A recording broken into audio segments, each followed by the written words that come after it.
Ishvara Gurucha. Where did we stop last time? It's 41. We are supposed to take 41. 41. Akasha. Huh? Akasha. 41 is not Akasha. 41 is finished. No, 40 is finished. So we said about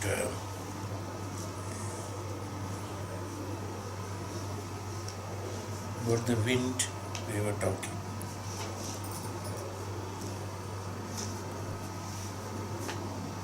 The yogi should be like a wind, absolutely free from their virtues and shortcomings, like the wind.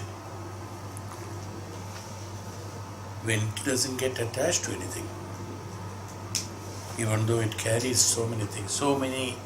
They travel in wind, for which wind is not responsible at all. It's not the intention of the wind to carry it. Many things get carried away in the wind, but wind never gets attached to any of those things which is being carried. Yogi is like that. He travels everywhere, he meets everyone, he speaks to everyone, he eats everything.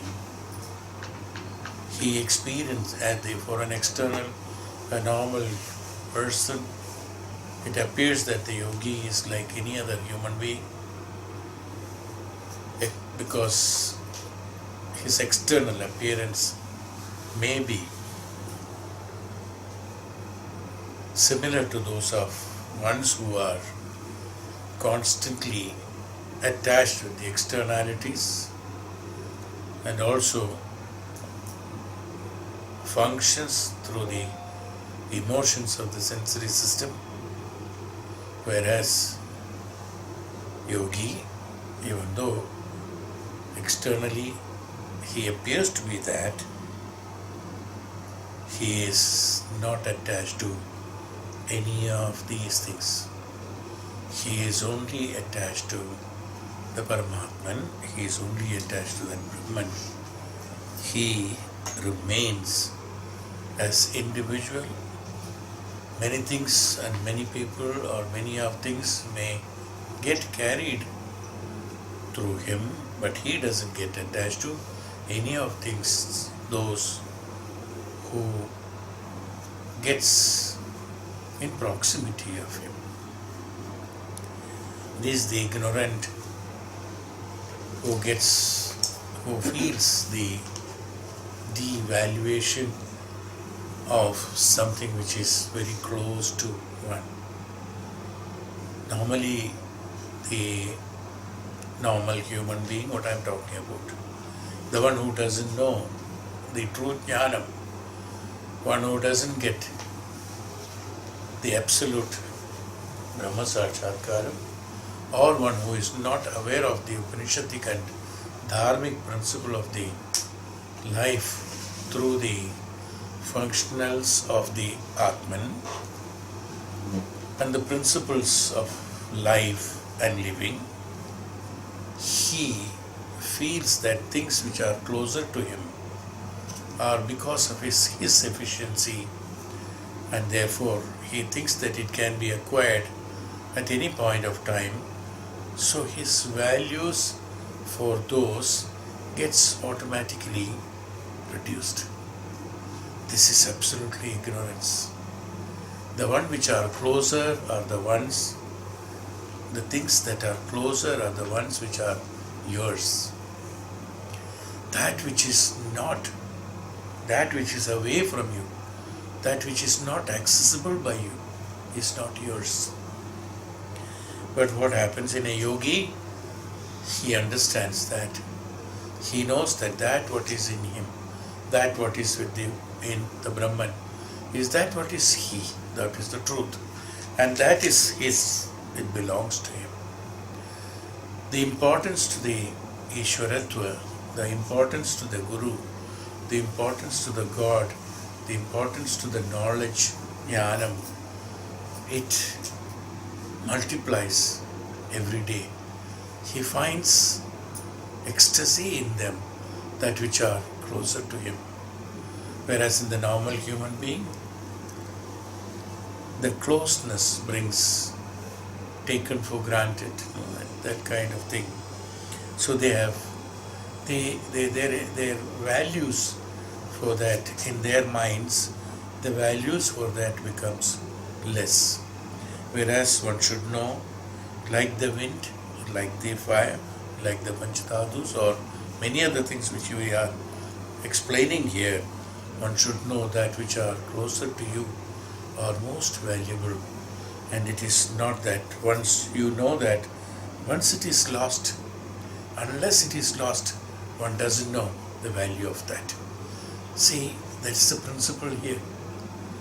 People, once they lose something, they know that once it is lost, you cannot get it back.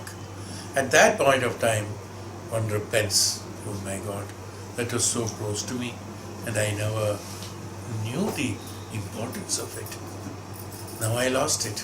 Now you cannot get it back. Normally people talk about see, if you have an eye, the importance of the eye is known only when it is lost, not when it is there. Nobody bothers. When it is lost, the value of that is known. Now it cannot come back. It will never come back. The same way, there are so many things in our life. The jnanam, the jnanis, noble men, noble blessings, they will not come back. The ones which are closer to you, the ones which are valuable to you, you should identify. You have to spend enough time. You have to spend quality time. You have to know the jnanam for that. You should know the power of discrimination. You should have the power of discrimination. Through that power of discrimination, you should know we should be closer. You cannot be closer to many things. Diversities will not allow you to converge them into one. It will not allow you. That's why the principle of Vedanta, the principle of Upanishadic way of principles, they taught us to negate. Nahiti, nahiti, nahiti. And ultimately you have to come to that which should be closer to you and should be there with always.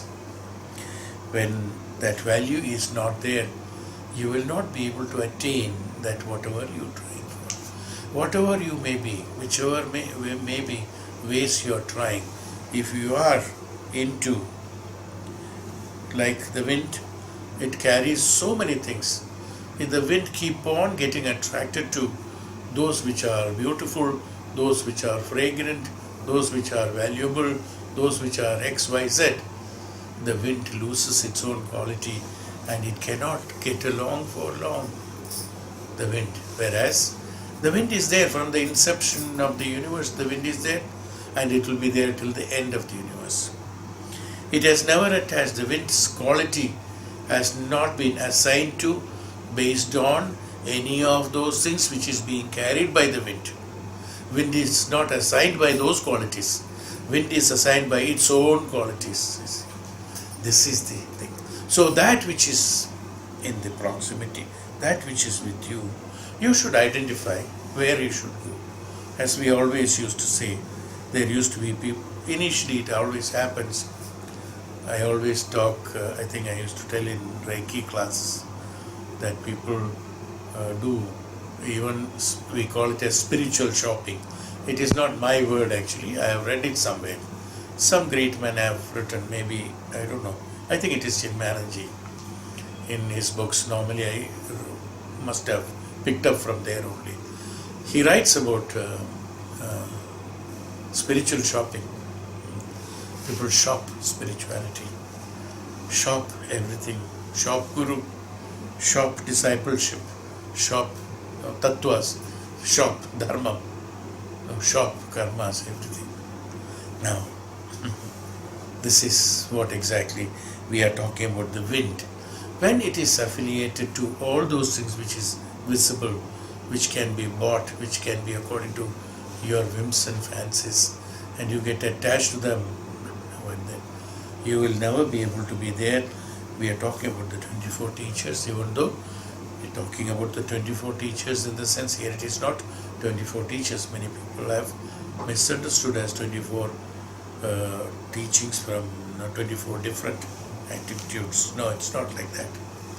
They are teachings from the Panchabhutas. They are teaching various, the same principle being taught in different ways through the creation. They are all creations through the manifestations, those which are manifested, because Panchabhutas are manifested. Those which are living in the Panchabhutas are also manifested. So from those manifestations, you can know, even though it is manifested in a manifest, you will find the quality of the Prakriti. You will find the quality of the Ishwaratva. You will find the quality of the Purusha. You will find the quality of the Ishwaratva in that. You see, in anything you take, you will find that. So you should be in a position to have that power of discrimination to identify Brahman from each and everything.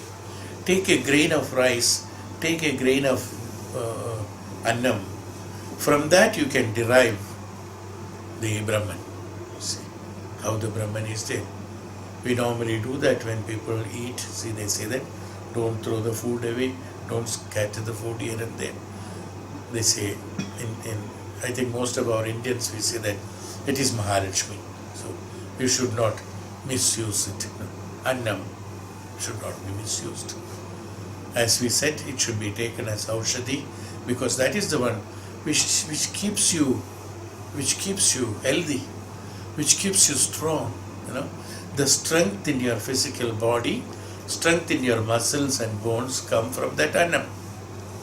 So that is small annam, the one which sacrifices itself for the purpose of your muscle power, a muscle, as well as the bones, as well as your functionalities of the nervous system and things like that.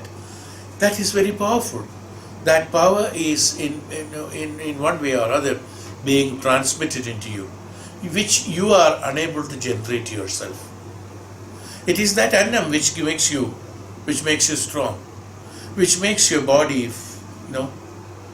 smart, walk, or steady, or healthy, what we call. They are all, you always classify, my body is healthy, my body is beautiful, my body is like this, my body is like this. We all praise the body.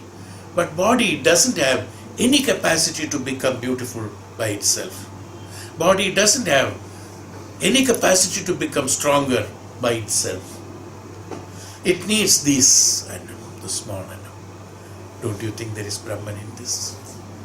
This is how that which are I'm just telling an example.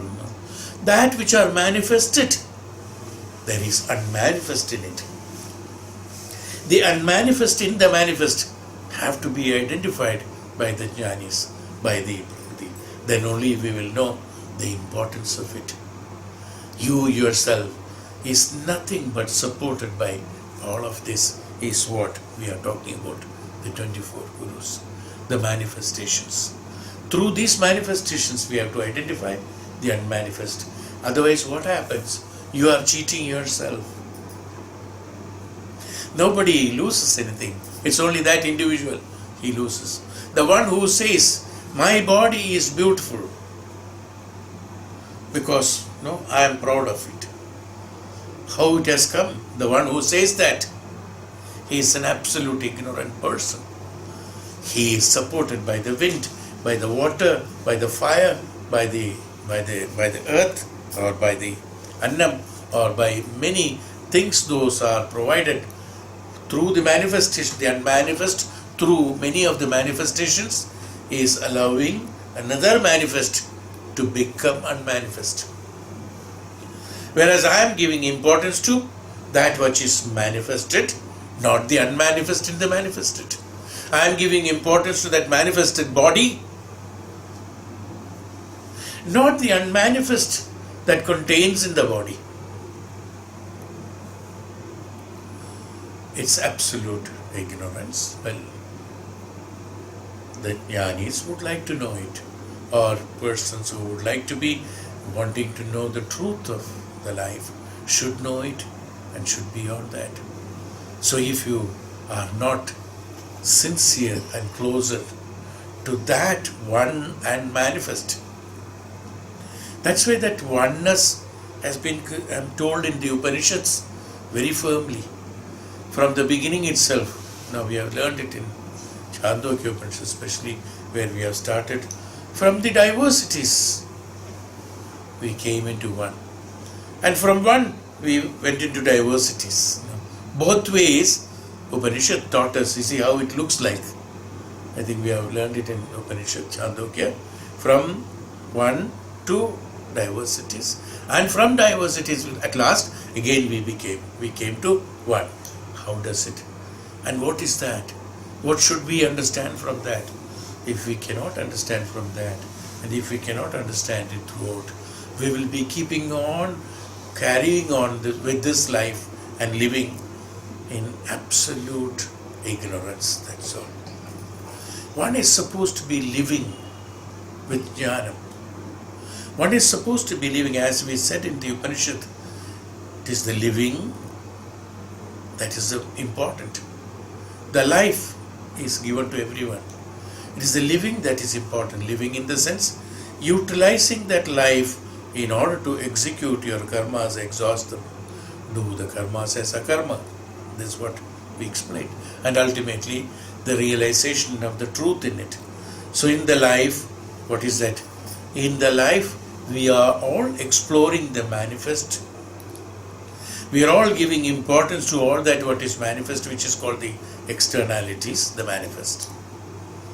We have never given importance to that unmanifest, that which only supports the manifest be there itself. A child is born only because of the unmanifest. From nothing it has come. That nothing, what we call as nothing, means it's a term used, that's all. It's not that nothing, it's not that. No. That means that which is not there, not from manifest a manifest has come. No. From an unmanifest a manifest has come. That's what I'm saying. That prana, that jivatma, that which is there, that is the one which makes the manifest surviving. So what happens? That one should not have the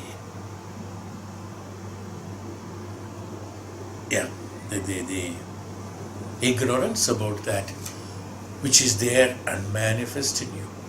That's why people start from the earlier days with all sorts of studies, teachings, and chantings, then the Vedic chantings, then the Vedas, then the Upanishads, then the Vedanta, then the truth, then the Jnanam, then the Brahma Sakshatkaram, then the Brahma Jnanam. They all come one by one, and they identify it through a Guru whom they constantly anchor himself into one place. If anchoring has to be done thousands of places, it is not possible. Anchoring has to be done. It keep on floating, no doubt about it. One keep on floating as the ship keep on floating, keeps on going from place to place, carrying things from one to other places, carrying people from one place to other. But when it has to have its own stability and the realization and recognition of the unmanifest in itself, it has to anchor at one place. Anchor it, then it knows the importance of it. You see, when it is moving for others. When it is anchored, it is anchored for itself. A human form, a human life, human mind, human atma has to be anchored. It cannot be floating on. It's not possible. It cannot be going on like that. It is not possible. That is not living. The living of the life is that, so that the life is lived properly. The life has to be lived, not just spent.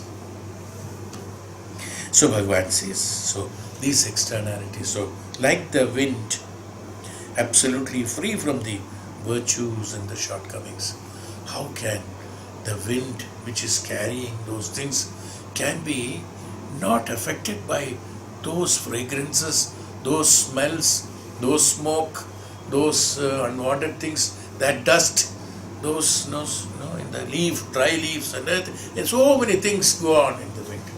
But the wind is not affected to any one of them. On the way, if the dry leaves fall somewhere, the wind doesn't bother. It keeps on flowing. The dust is being carried. It gets, when it rains, the dust getting settled, and the wind keeps on flowing. The fragrance travels along with that. The intensity of the fragrance is only for few minutes or few seconds. When the few seconds it travels, it gets diverged, it gets merged into the bigger volume of the air, so the intensity of the fragrance reduces, but the wind still keep on flowing. The ones which are getting joined with, manifested in them, they will lose its own importance at one point of time. But the one which is anchored, or the one which has got its own qualities without getting entangled into others, will keep themselves, and that's called the proper anchoring themselves. The wind is anchored in the wind. Anything that is associated with that, it takes the help of wind, is never getting attached to it. Doesn't have like that. A yogi never gets attached to any of those things. Should not get, is what he is telling. The yogi moving towards the sense objects. He must be moving in the sense objects. People might think that, oh, he's like a normal human being. But yogi doesn't get internally. That's why yogi. The yogi can be understood only by another yogi. Because yujyate iti yoga, that which is already merged with the Parabrahman is known through the Parabrahman or by the Parabrahman.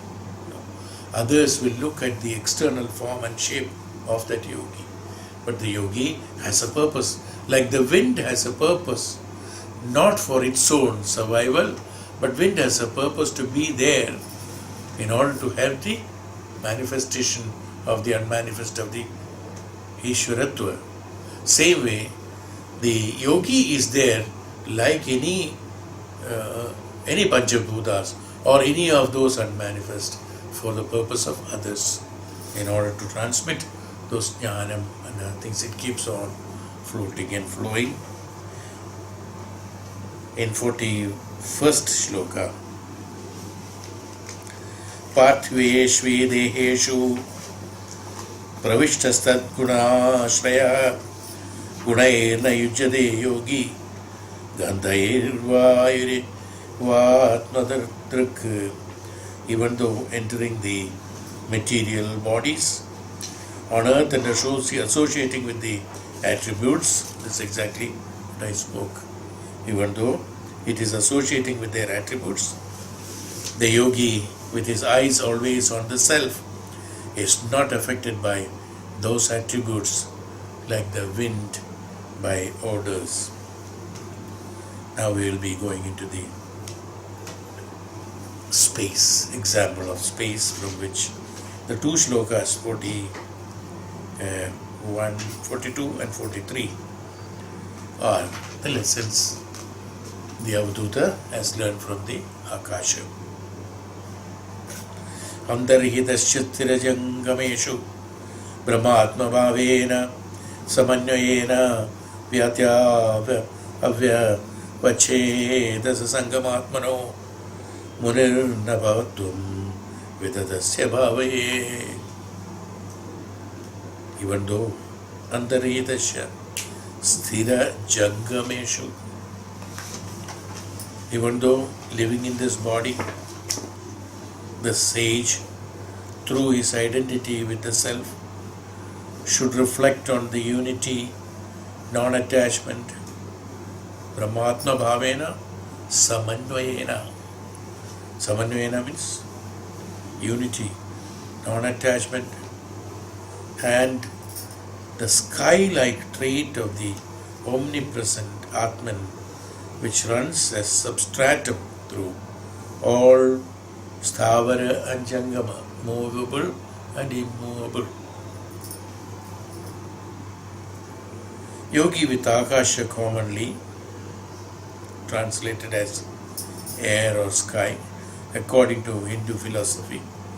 Akasha is the first, finest of primordial elements, is indivisible and present everywhere. So it is fit example for the absolute omnipresence of the Atman. The sage should be reflect on him. So Avaduta says, I learned it from the sky, I learned it from the space, that like the space, we have spoken about space in Upanishad extensively.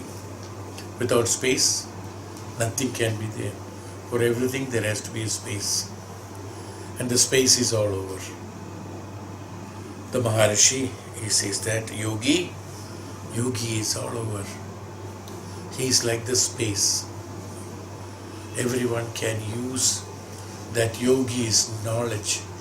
Everyone can use that yogi's presence for the purpose of living, for the purpose of experiencing, for the purpose of executing his or her karmas.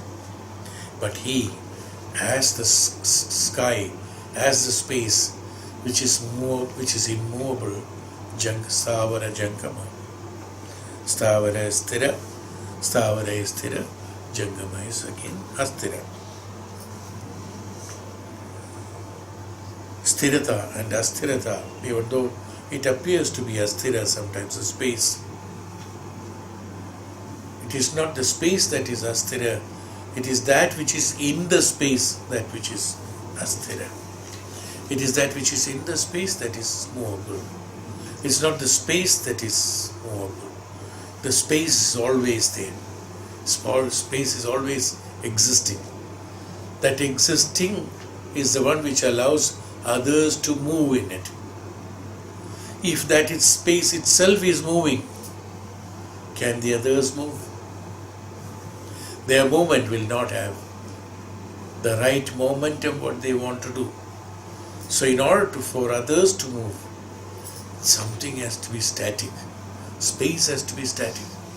Only in static one can move. No? Suppose the space is moving and the aeroplane is moving, one will reach nowhere. See?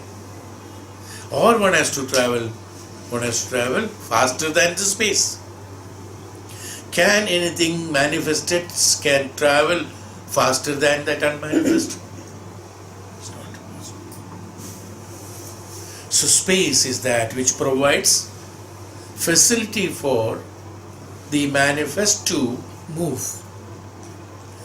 The moving, what for? Jangama, that means the movement. Movement is meant for what? Move. We are all moving forward to become sthira. When we go in the morning out of the house, what do you say? I want to go back home.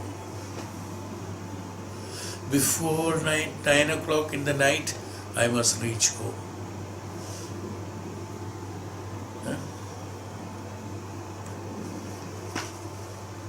Home in this sense. Not only this, for each karma you will find that I want to go back. I want to finish this work and go back. Nobody would like to keep on going. No. So every movement is for what? Every movement is for stability.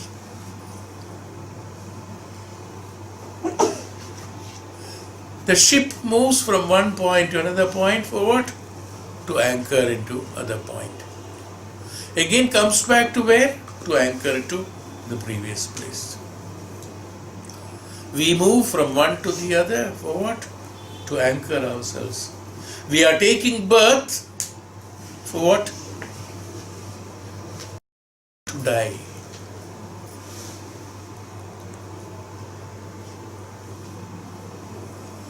Dying is not necessarily to take birth.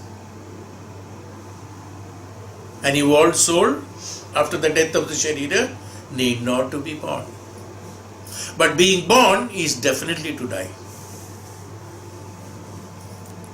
Jangama is for the Stavara. So that can happen only when the space is firm, steady. The birth to death is a travel. And that's called the life. And that life is called the space for you to live. The living is called moving. For what? To attain the life.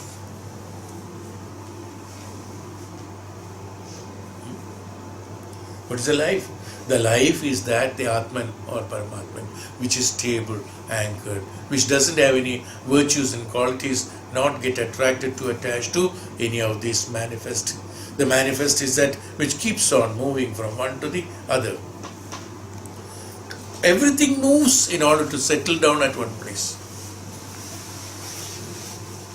Any amount of movement, any fast, today we call it as the speed age. Where does it? Only thing, it's going faster to end, that's all.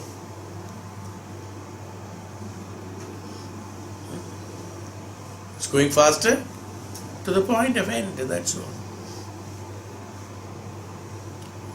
So it's the same story as the rabbit and the tortoise we learned in class 1, probably today's children, in kindergartens.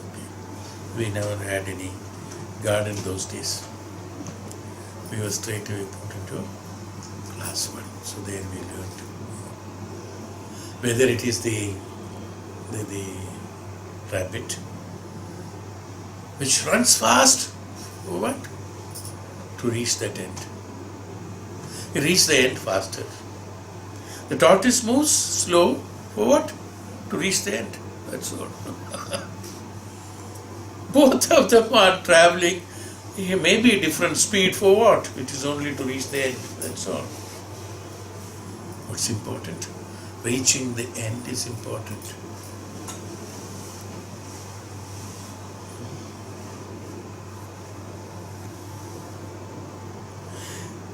The winner is the one who reaches the end point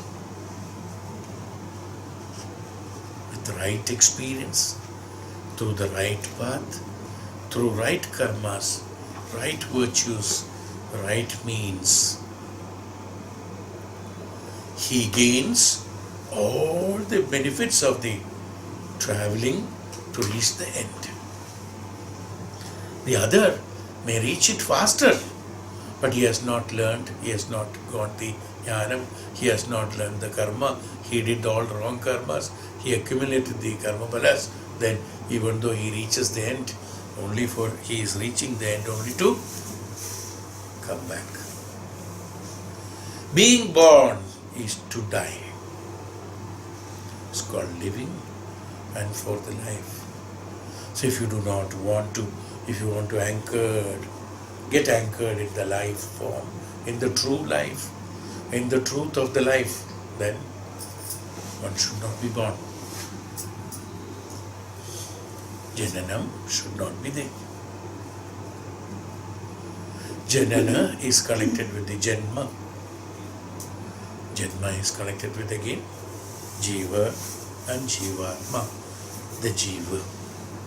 Jiva is meant for that. So, well, even though we talked about Jiva and others, but the principle of talking is based on the space.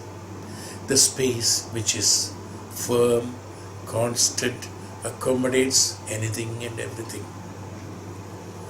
The same space was there when we called them as Stone Age. In the Krita Yuga, the same space was there in the Treta, in the Dwapara, and the same space is there in Kali Yuga also.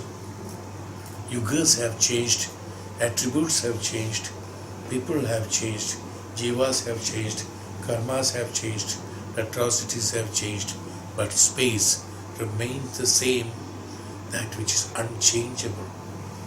we should depend upon that unchangeable to anchor ourselves, so that we should become like the space. The yogi becomes like the space, providing space for others to move in and try to understand, to be firm and to be as the space, so that in the space others can move. The space need not move. Why should one move? Why should one move? Why there is a prakriya called movement? Why there has to be a movement? Why? Why? Why there has to be a movement?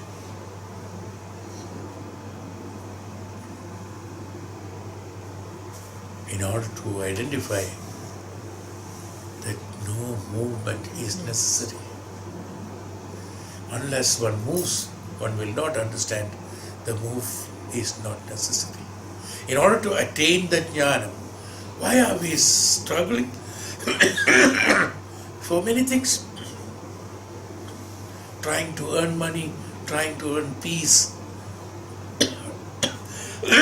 trying to buy peace, trying to pretend, trying to understand, trying to live, not to live, trying to sleep, not to sleep. Why all these trials, X, Y, Z, material, everything? Trying to understand the jnanam, not to understand the jnanam. Why are we doing all that? All this movement is meant for, they're all movement, chalanam. All these are chalanam. All these are spandanam. If the chalanam is associated with the spandanam is that the impact of the vibrations created by the consciousness or the jnana. If the chalanam is associated with the spandanam, during the process of chalanam, it gets associated with the vibrations of the consciousness.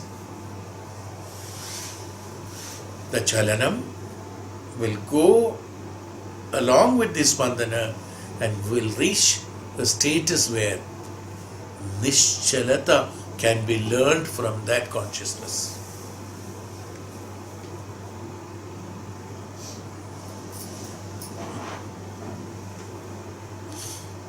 Nischalata can be earned from that. Even when things, the mind is doing the chalanam. It's movement, Every thought keep on coming. It's movement, is it not? It's also movement. That's why I said spandanam. It's a movement. The day we can stop that thoughts coming in, and we can put only those which are stable and steady, that's called the jnanam, so that our life, quality of life will be much, much better. Today, we are led by the thoughts which comes to you, in the sense which has been experienced by you, which has been a karma phala to you. So you are repeating that. You have no other way other than that you have entangled with that jnanam alone. You have now tried to come out of it and try to know the jnanam which is beyond that. That which is jnanam or ajnanam, you are entangled with that. And keep on moving in that. Chalana was there, but chalanam did not go through the spandana of the consciousness. The moment that takes place, it reaches the nischalata. Otherwise, it keeps on doing the chalanam. It's called janana marana. It's a again principle of janana marana cycle. Tejaha avanmayir bhavayir medagai vayuneritai naspushyate navastradam kalasringair gunai kuman. As the sky is not touched by the things which are the products of fire, water and earth, nor the clouds driven on the wind, so a great yogi realized man should not be touched by things which are the creations of time.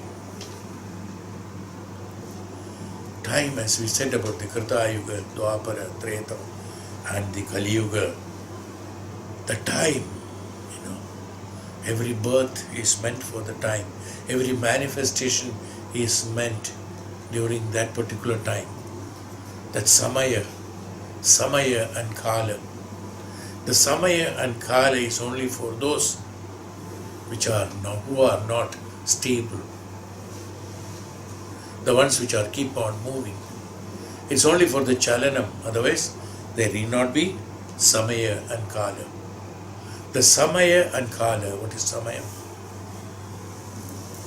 The time we called it. No, it's not the time by clock, the time. It's not the time by clock, it's Samaya. The era, the life, the number of Janmas is also a Kala. Number of Janmas. Number of births, number of deaths, Kala and Samaya. Yes. Kala is the era. Samaya is that which is in the era. Yeah. Kala is the era. That means one Yuga, suppose Kali Yuga is an era. It's a Kala. Samaya is that what is happening inside the Kala. Yes. Kala, Samaya. That's why it's always Kala, Samaya. Samaya, Kala. See the verse.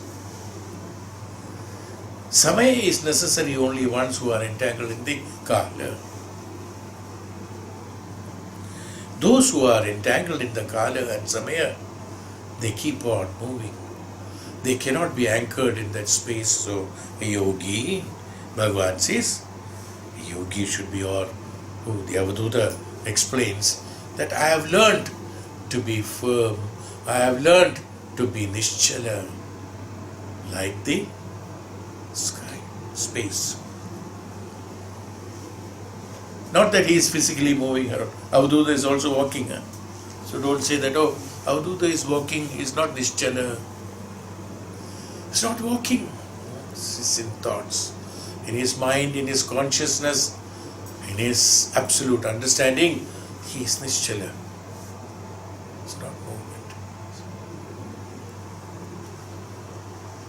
He said, that's what I have learned.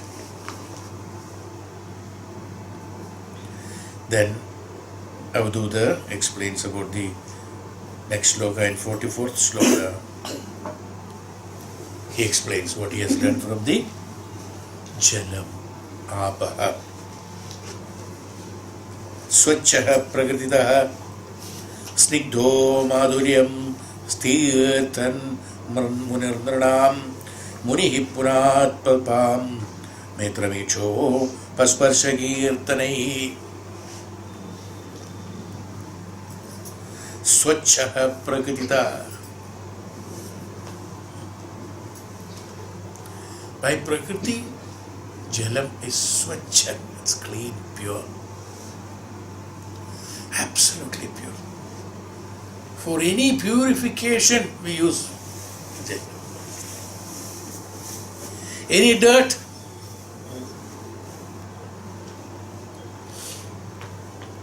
Ganga mein nahao, paap sab dho lena. Where will this Ganga go to that paapa to be dho lena? Where will this Ganga go? Poor Ganga. Swachha Prakriti. Prakritya, it is pure. The purity, it doesn't get any contamination in it. Jalam. So for any purpose of cleaning that we use Jalam. For any purpose of puja we use Jalam. For use of any of utilities growing annam, we use Jalam. Drinking, we use Jalam. Utility of annam means for man, for individuals drinking or taking water. For plants and trees, it is drawing water. It's all the same system. Consumption of water. Whether it is taking in or whether it is used externally, They are all meant, whether it is rain or whether you are drinking water, both are same. In order to purify. Your inner self is purified only because of water, jalam. Even your system is functioning only because of jalam. The purity is swachha. Prakrititva, by nature, it is that. Snigdho madhurya. It is sweet. Not sweet as sugar, not sweet as honey. What is sweetness?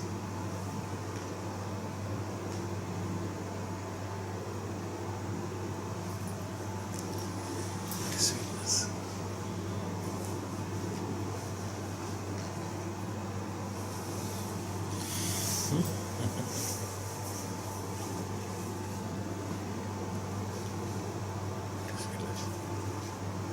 Sweetness is not like sugar, the sugar sweet, not the honey sweet. We say the child is so sweet. It has got sugar in it? No. Highly diabetic child, sweet child. Huh? Very sweet child. Now, right? The emotion to be the purity. Paryaya of the purity, sweet is that. See? So the water, he says, no, swachha, madhurya. Madhurya is an ecstasy, It's an emotion, you can say. Madhurya, it is. The sweetness in it. That means the amount of closeness when all emotions are poured into that, you see. So when you see the Jalashaya, suppose sea or big river, you get attracted to it. See, every person, I think, they would like to stand on the bridge and look water flowing below the bridges. No? You can stand there for some time. Maybe your thoughts are going on, but you see, you're pleasant there. You see, your emotions, they change your emotions. It's a medium for changing you to coolness. No? Looking at it, you become Shitala. Looking at it, you become sweet. It's called Swachha Prakrititaha Madhurya.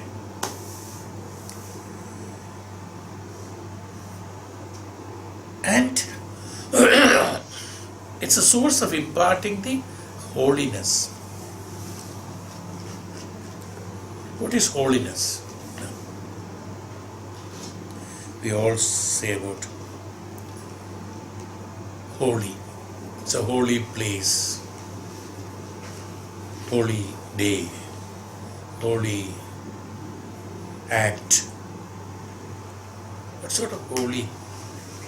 What is holiness? That's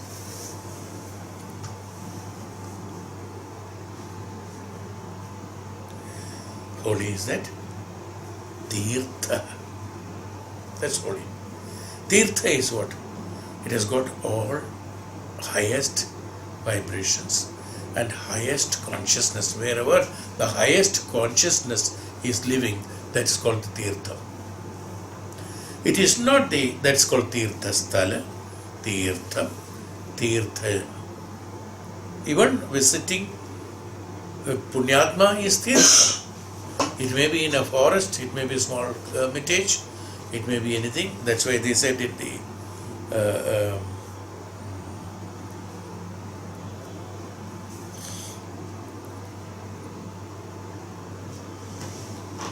what is that? Shankara Stotram? Dakshinamurti Stotram. Wherever the Guru Pada is there, that's the Tirtham. Whichever direction the Guru Pada is standing, that is the most auspicious place. Tirtha. Tirtha is that. It's again holy. That's called holiness. Jalam is holy. You see. That's why I said we use even for puja. Even for the gods we use the holy. That water becomes holy when we use it as tirtham, when we use it as for puja. So jala is used for. So what is he finding qualities? He found the qualities purity, sweetness, Sheetalata. Now Sheetalata has not come. Holiness has come. To the men, to the sage, resembling water, purifies all beings seen, touched, praised by them. I would add one more thing to that is called the Sheetalata. The coolness, you see.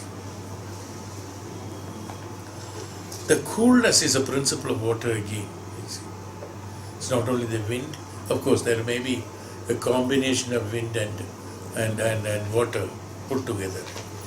But even otherwise, Sheetalata is also Sheetala, Subhava. Even for Subhava, it is known as he is cool. Nowadays, the youngsters use it as hey, chill man. This chill, not a new word. Duryodhana did the chill after I'm not joking. It is there in Mahabharata. After the war, when he had to run away after Karna was killed, now no other way. He was bleeding profusely. Oh, Duryodhana. Nobody to help, the only man. So, before Arjuna and the group comes, he had to escape from there. He ran from the warfield. He ran to a place which is known as Krishna Dvaipayana Krita. Krishna Dvaipayana Krita, a portion of Ganga where underwater, where the Vedavyasa, Krishna Dvaipayana Vedavyasa did meditate a long time back, and that's a holy place that still has that vibrations. He ran to that place. He has learnt that technique of doing meditation under the water, and he goes. There's no one to help, so he has to do it himself. So he ran away and gone into that Dvaipayana, Krishna Dvaipayana Krita, and he built a gopura around him with water, a wall with the water, so the others cannot see him from outside, but he can see from inside, as nowadays the reflectors are there. And in that gopura, because of the water, flow of water, this is made, the wall made of the water, and because of the flow of water and circulating and creating a friction on that, is automatically cooled and chilled. So when he sits inside that, the vranam, the wounds, bleeding will stop, like putting an ice. He did that, and he stayed there for quite some time till the wounds are healed. So this has happened. Why did I say this? Sheetalata. For any Sheetalata, calmness, it's very nice to be near the water. It brings calmness. Sit near the Jalashaya. Anywhere there is a Jalashaya with a breeze, sit nearby that. Even one is worried, one has got a little disturbed mind, or one is happy, or whatever it is. Sit by the side of it and watch the water. You should know how to watch the water. Not sitting and eating peanuts there. No, it's not that.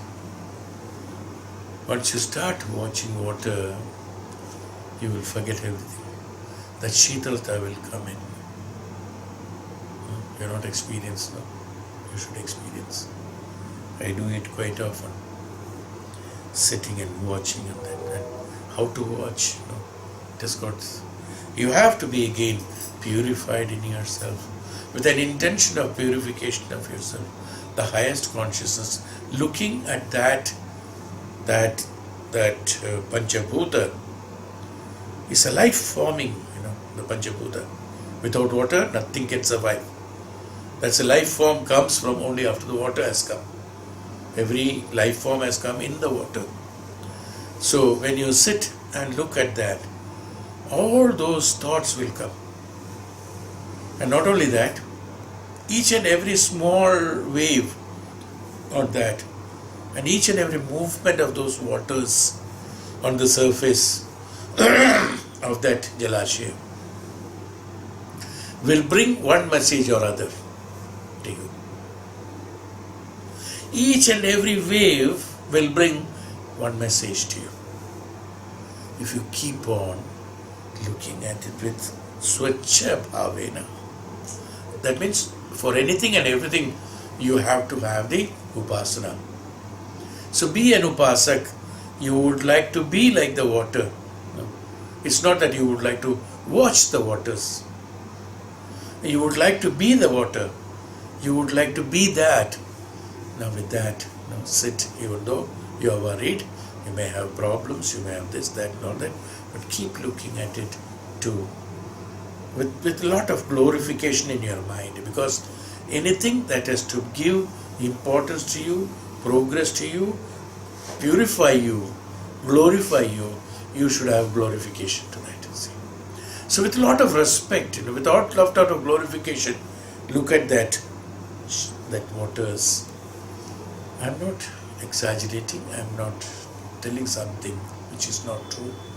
Look at that, you will find lots of messages, and the Shitalata will automatically come in you, and the moment you get up from there, you will find you are totally different.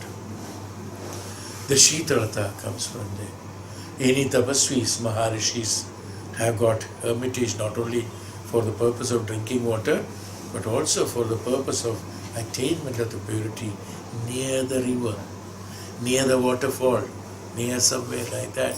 They will have small place to meditate.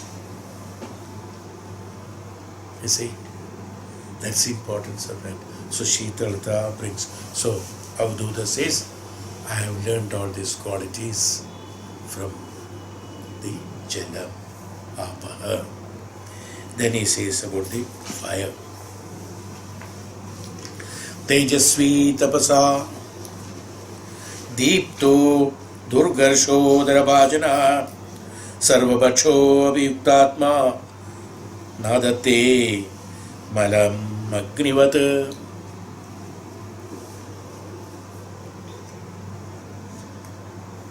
Tejasvi tapasa.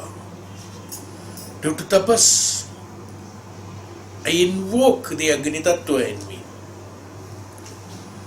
After I invoke my Agni Tattva in me, I become Tejasvi. The enormous powers of Agni is projected from me as an individual through the tapas, and that tapas can come in you only by evoking the Agni Tattva in you, the principle of fire, the principle of Agni, powerful with no receptacle.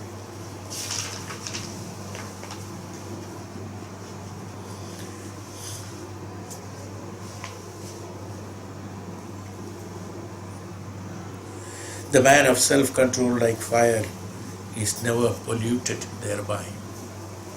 The fire is necessary for everything in us. We need digestion of food. We need functioning. We need thinking, power of thinking. We need power, Shakti in the muscles and bones. We need a lot of things. Everything is Agni Tattva. Agni is also intelligence. Agni is also tapasya. Agni is also powerful, looking, seeing, even, see, they say that by the look of that tapasvi, he destroyed something, you see. Some similes like this. So, what is that? Power, sparkling eyes, this, sparks come out of the eyes, so that it gets destroyed. Shakti, that means the Agni Tattva, everything, for anything to be active, anything to be beyond the natural, the Agni Tattva has to be evoked. See, Agni is that which burns everything into it. Agni, as it is it has doesn't accept any other qualities. It's absolutely pure and it is used for purification. Agni is the most, that's why the Agni Sachi. We explained about this earlier also. Agni Sachitto. Because the Agni is the purest one. So the one who is pure, if he gives the Sachi, if he is the one who is the witness, absolute purity. We as a representation of the purity, we as a representation, in order to be pure, we do all good karmas in presence of Agni. That's why Agni Sachi. Agni Sachi, Agni Pravesha. No? Agni is used for purification. Somebody who is maligned, like Sita in the case of Ramayana, we only know that. And many others in the case of, for a pariksha to be done. Even those days it used to be there, Rajas used to do Kalpana. Okay. If you have not done, again, yes, power. If, when I'm talking about power is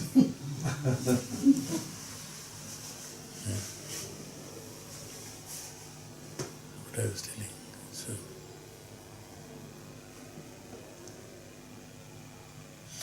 So it's the Agni that gives us the process of thinking, the process of functioning, the power for executing karmas, discrimination power. Everything is based on that Agni, evoking the Agni Tattva in us. The Agni is the one which purifies everything, as we said. So we has used the Agni as the Agni Tattva. We use the Agni as the Agni Tattva, even though we are doing, suppose there is a yajna going on, yajna is going on, we have the yajna kunda, Agni is going on. In presence of the Agni, we do promises, we do chant. What are we chanting? We are promising. These chantings are what? Nothing other than promise. What is that? Sarvam samarpayami, aham samarpayami, dugdham samarpayami, kshiram samarpayami. What is that? Promises. I promise, I do submit myself here, I do submit my this here, I do that, I do this. Samarpayami. What is that? A promise. Promise is made to whom? To the purity. To the Agni only one can do the promise, because Agni is the only one which is pure. Whom do we look up? Where do we get the jnanam from? Not from a thief. Not from somebody who does all sorts of unwanted things. A jnani, brahmajna, that's why. Brahmavit, brahmaeva bhavati. A brahmajnani only can teach you brahmajnanam, can only guide you towards brahmajnanam, is called the jnanam, it's a jnani. Agni is that. So, any representation of the Agni is representation of the purity. So, Avaduta says, after seeing that fire, I have learned that lesson from the fire. Yadu was asking all this now, from where did you learn? How did you get this capacity? That's why I said, from the manifest, we have to learn the qualities of the unmanifest in it. I have to look at the fire, even the fire to look at the blazing. Fire doesn't have any shape and form. Like Jala doesn't have any bhutas, any panchabhutas. None of them have got any shape and form. They are bhutas. They are principles. They are not material. But when you light the fire, when the firewood is lighted in a fireplace, you can see the flame of the diameter of the log that you are burning. If you light the lamp, the flame will be the size of the wick, little more than the wick, that's all. The same fire, is it not? If it is a forest fire, it's huge. So it's all, they take the shape which they burn.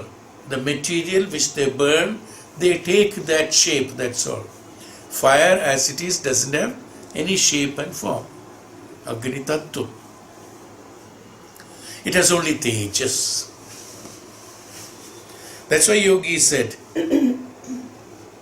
I took that principle of the Agni Tattva, Agni, from the Agni. As the Agni takes the shape and form of many things when it is burning the other, I, the Avaduta, when I am living, I may look like a human being. When I be a tapasvi, I will look like a saint. When I am eating, you will see that I am consuming food like anybody else. But who am I? I am none of these. I am not affected by any of these. I am taking the shape of those things. I am not concerned with it. Food is necessary for burning. So naturally our digestive system should have Agni Tattva. Heart should have Agni Tattva to pump the blood. Blood should have Agni Tattva in order to keep the temperature. Then only it will flow. Everything and anything should have Agni Tattva. There has to be Agni Tattva in you. And evoke that Agni Tattva. He says, Avaduta says, the Tejasvata Tapasya. Tapasya in me. Tapasya is what? Tapasya is that which is to be firm and constant in one is called Tapasya. Tapaha. Tapaha, tapaha. So in order to do the Tapasya, I have to evoke the Agni Tattva in me. So when I evoke the Agni Tattva in me, I will become firm in one, because the Tattva of Agni helps to burn all other impurities and be absolutely pure as the Agni. I become the Agni. I have to become the Agni. So I learned to be the Agni. To burn other impurities but not to burn the self. Agni doesn't burn itself. I, being an Avaduta, I will give jnanam to the others, and by that I will burn the ignorance of others. It's an Avaduta. So the impurities that is found, the impurities that is there, will be eliminated by the purity. Again, the fire is again the purity, the tapaha. So I have learned it from the Agni. He says, the fire consumes only what is put into it. So does all the renouncing sage accept only what is offered to him.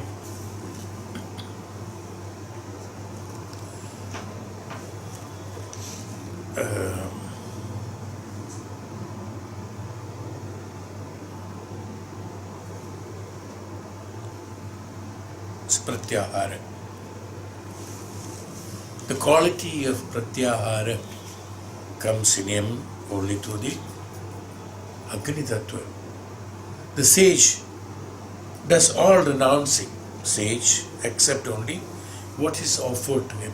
That what is not offered to him, he will not take it. In the sense, offered in the sense, that what is not eligible by him to acquire, he will not take it. Those what is necessary for him only will be taken. It's called. That what is yours is only taken, not what is others. That means whatever is necessary for execution of his karmas only will be accepted by him.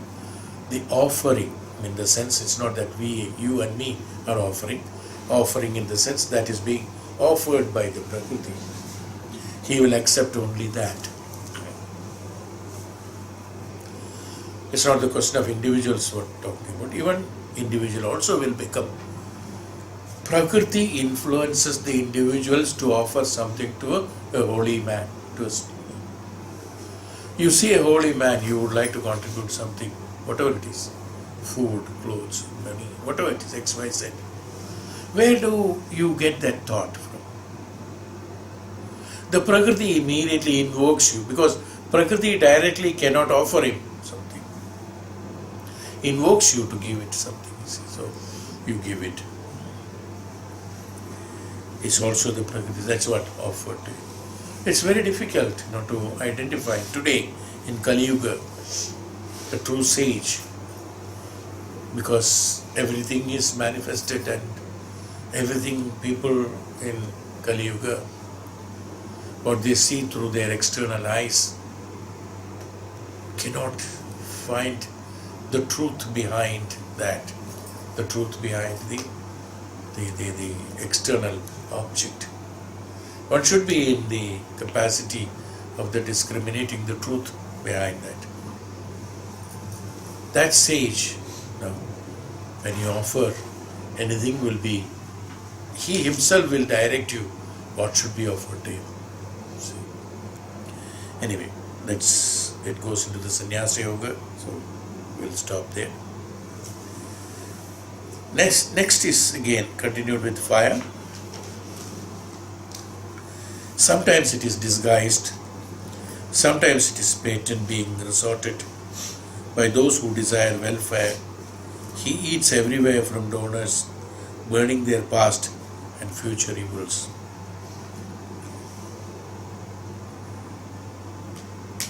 Kachit channaha kachit spashtaha upasyaha shreya ichchatam. Bhumte sarvatra datrinam dahan praguttara shubham.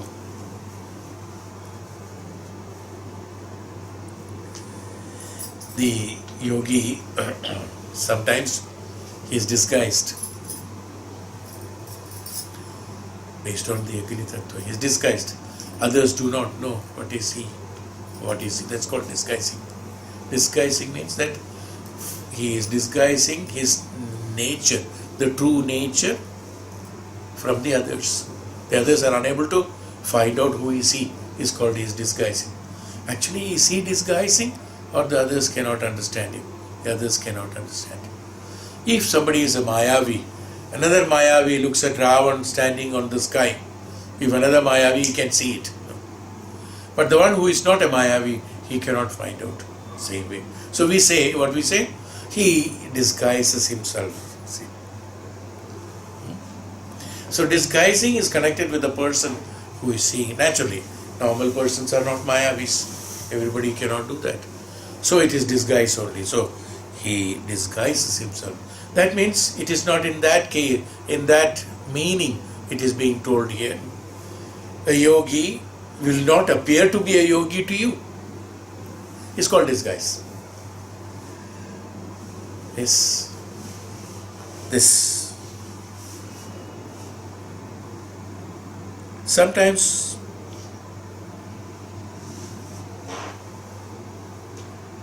what is it? Patent being resorted by those who desire welfare. Now, by those who desire welfare, somebody who would like to have the welfare, this yogi will burn their past and future evils by eating from the donor. A donor offers food to him. He may want it, he may not want it, but he will definitely accept it. He will accept it and he will taste, okay, maybe one piece. If he takes that also, it is meant for, not for any of his benefit.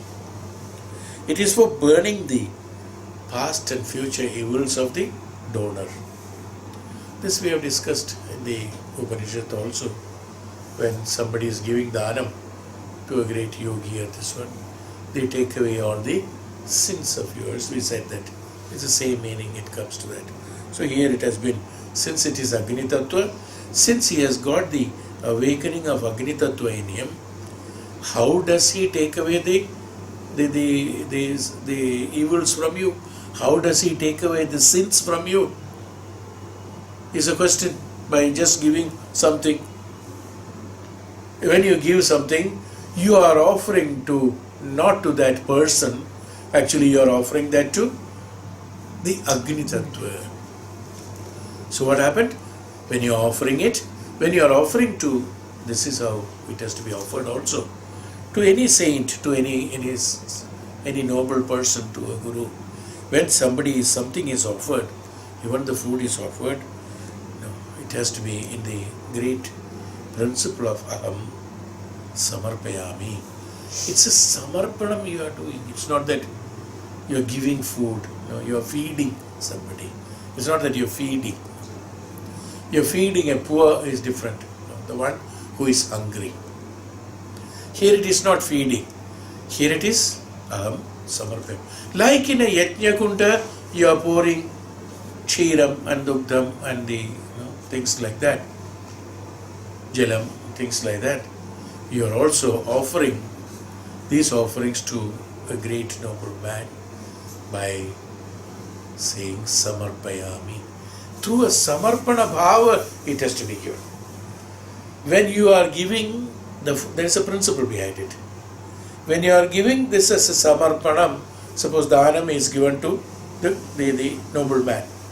When a Dhanam is given, he says, Aham Samarpayami Svikariyantu. So then the Tapasvi says, Svikariyami. When I do that Samarpana, he has to Svikar, he has to accept also. When he says Svikariyami, you are doing Samarpanam. What is that Samarpanam? Samarpanam, not only the material that you are giving, you are Aham Sarvam Samarpayami. Along with the food, Aham Samarpayami. That's why Samarpayami. That means Samarpayami itself is Aham Samarpayami. I am submitting myself. Is that what you mean? So when you are submitting yourself, automatically he says Svikariyami. He has accepted you. He has taken you. When he has taken you, all the evils from you and all the sins from you are taken away. And only Atma is pure, that need not be taken, because your Atma and my Atma are the same. It becomes purified. That purification, he becomes the Agni Tattva. And when you are offering the Samarpanam, and Samarpana is done, and he being an Agni Tattva, he purifies you. He makes you the pure Atma. He is the principle behind it. That's why Bhukti Sarvatra Datranam Dahan Prakuttara Shubhanam. Dahanam is taken place. Destroys it. Dahanam is done. Maaya Srishtamidam Sadallakshanam Vibhu Pravishtayyade Tattasvam Rupo Agnirevaidasi. Maaya, the omnipresent Lord, Maaya, pervading this gross and subtle universe created by his own Maya. Sada Salakshanam Vibhu. Sada Salakshanam Vibhu. In the shape of differencing Pravishtayyate, like the fire in combustible things, Ishvara has created this manifestation in different forms and shapes. That means it is not we say that Sarvam Kalvidam Brahmam. In everything the Brahmam is there. But Brahmam is not the shape of me. Brahmam is not the shape of you. Brahmam is not the shape of tree. Brahmam is not the shape of a house. What is Brahman? That which is in the house, in me, in the tree, that's called the Brahman. But that Brahman has taken my shape. How? Like the fire, when it is burnt through a log, it takes the shape of the log through its shapes of the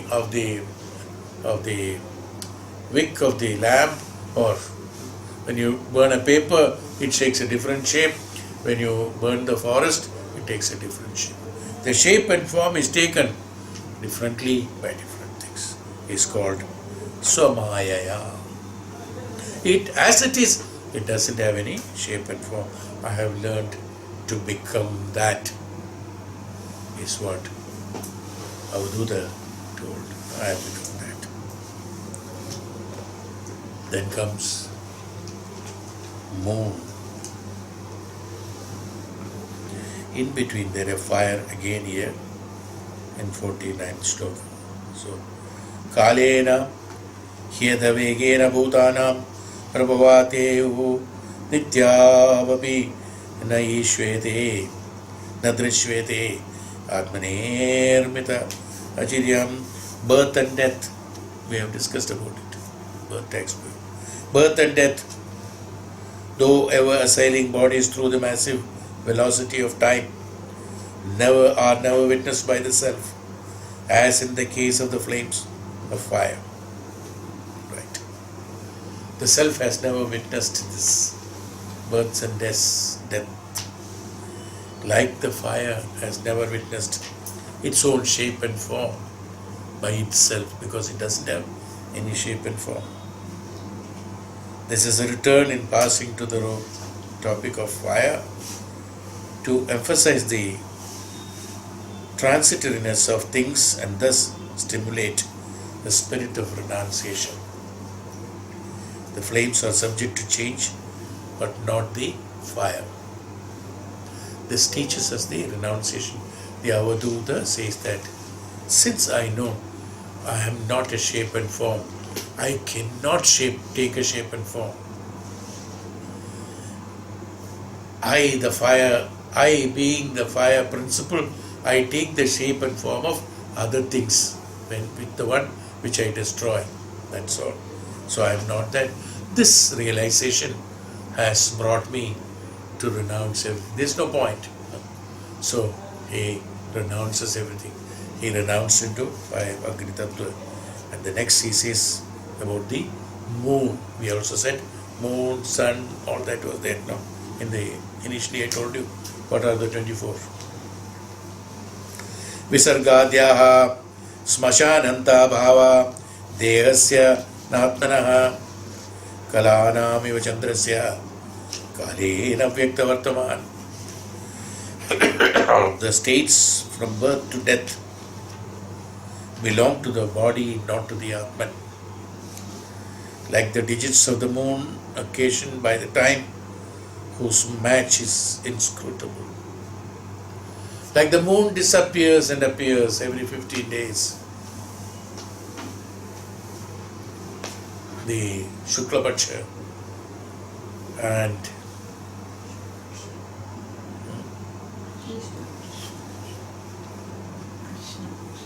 Krishna Paksha, Shukla Paksha and Krishna Paksha. Like the Shukla Paksha and Krishna Paksha, our life also keeps moving from childhood to the death. Now it comes and goes. The states from the birth. The illustration of the moon is explained in this verse. All stages of corporal being life. The moon remains as it is, only there is an apparent change over in due astronomical motions. Same way, the Atman doesn't have any change. Moon. Atman representing the moon. Atman doesn't have any change. Your Atma, Jivatma, Atma, Paramatma, Atma is all same. It's the body and the mind which is changing the shape and form. Like the moon goes into, we say, Chaya, then again improve after 15 days. So from Krishna Paksha to Shukla Paksha and from Shukla Paksha to Krishna Paksha, it keeps on moving. We are never able to. The moon is never able to be stable. It keeps on having the condition of the Krishna Paksha and the Shukla Paksha. It keeps on reducing and keeps on increasing to its size, even though the moon is always there. Like the Atma is always there, it is your mana. That's why mind is always connected with the moon. Lunatic. Lunacy. Everybody is a lunatic.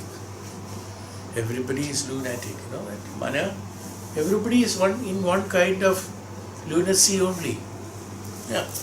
No, except the great gurus and jnanis, they are only the true jnanis.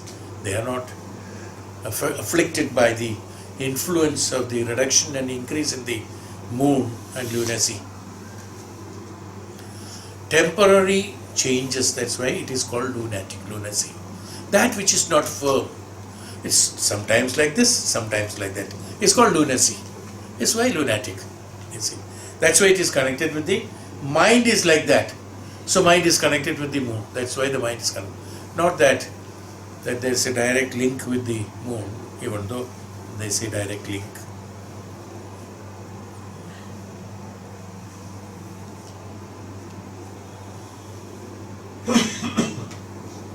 But moon has got, again, like as I told you about the water. You keep looking at the moon. Yes. You must see, these are all necessary for tapasvis and jnanis. They have to experiment this. I'm telling you my experience, of course. When you look at the water, as I told you, every wave will bring you one jnanam. Look at the flame, it brings you jnanam, purity and jnanam.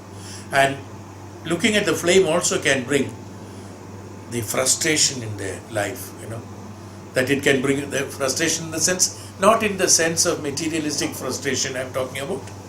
One can go into the process of renunciation very easily by flame.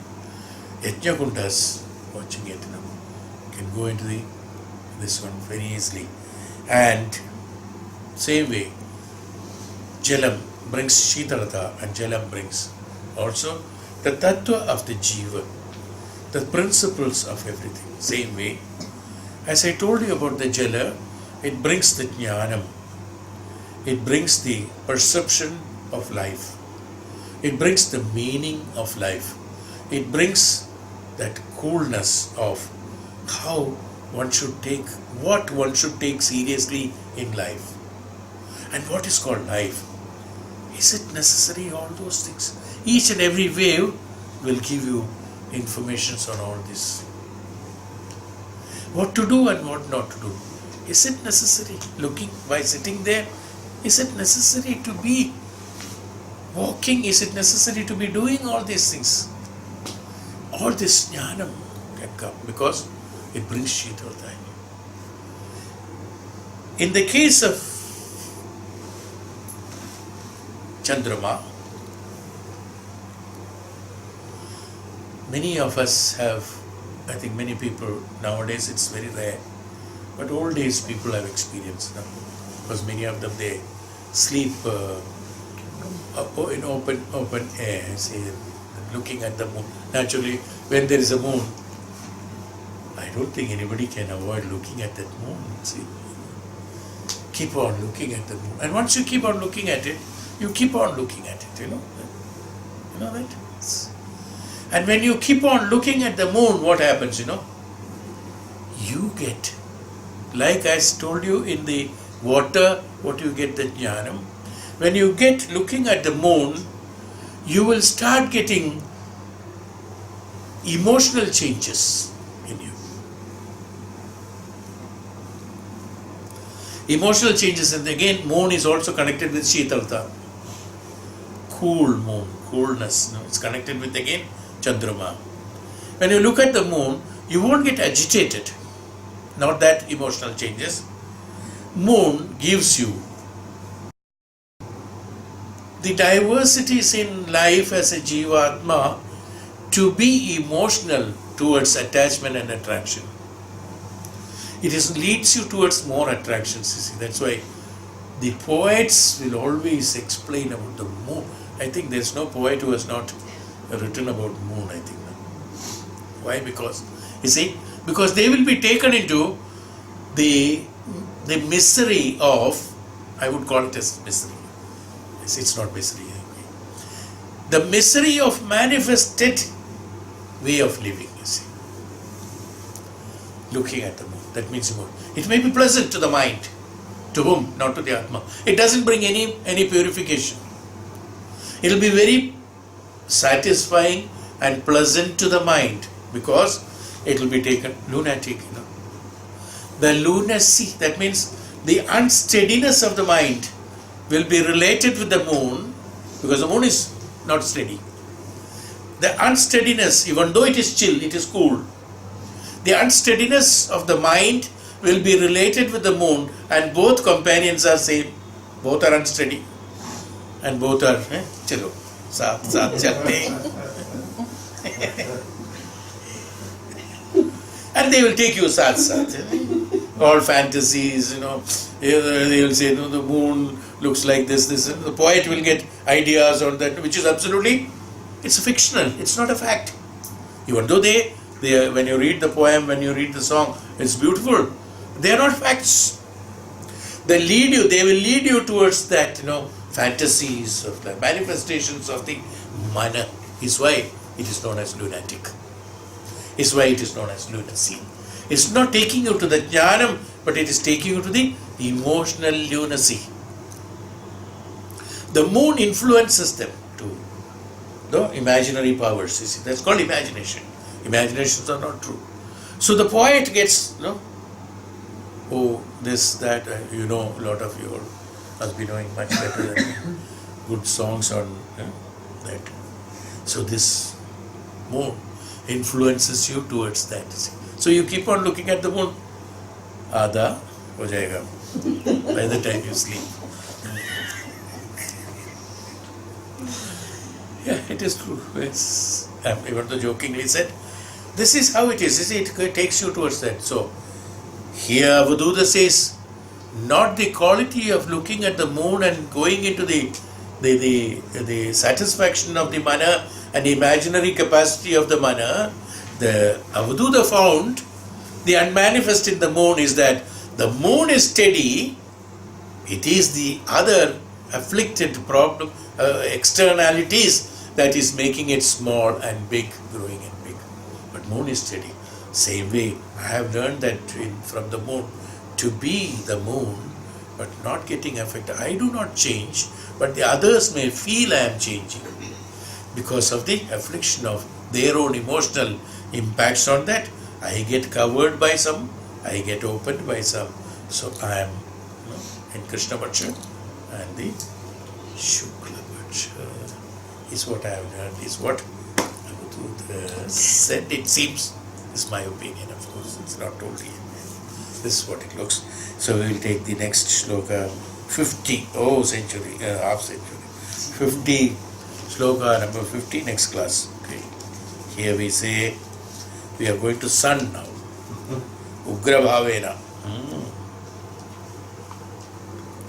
Om Shanti.